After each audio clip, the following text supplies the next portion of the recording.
تمہارا معاملہ اللہ کی سپرد ہے، وہ جلد تمہاری کہانی تو مکمل کر دے گا، اور اللہ تمہیں لڑکھڑاتا ہوا دیکھتا رہا ہے، مگر یقین رکھو کبھی تمہیں گرنے نہیں دے گا۔ تمہاری ہر دعا جو تم نے پوری شدت سے مانگی ہے، وہ اللہ نے اپنے پاس سنبھال کر رکھی ہوئی ہے، اور وہ تب تمہیں نوازے گا جب وقت تمہارے حق میں بہتر ہوگا۔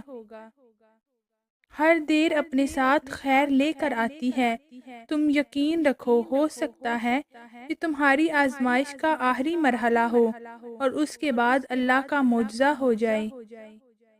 تاخیر کی وجہ سے جو تم نے ہمت ہار دی ہے، کیا کبھی سوچا ہے کہ اگر وہ اگلا لمحہ ہی معجزوں کا ہوا تو کب اور کیسے اللہ نے کن فرمانے کا سوچا، یہ کبھی نہیں جان سکتے، اس لیے تم دعا کرنا کبھی نہیں چھوڑنا۔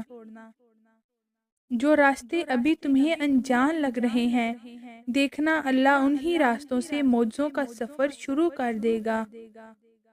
تہجد کی دعائیں تو دنیا بدل دیتی ہیں، تم تو پھر نصیب بدلنے کا کہہ رہے ہو۔ کیا پتا تمہارے خواب پورے کرنے کے لیے ہی اللہ تمہیں اس آزمائش سے گزار رہا ہو۔ تم مایوس ہو کر ہمت نہ ہار جانا، کیونکہ دعائیں کبھی رائیگاں نہیں جاتی۔ اللہ تعالیٰ نے سورۃ آل عمران میں خود فرمایا ہے کہ دعا پہاڑوں کو بھی ان کی جگہ سے سرکا سکتی ہے، تو قبولیت کا شک تو بنتا ہی نہیں۔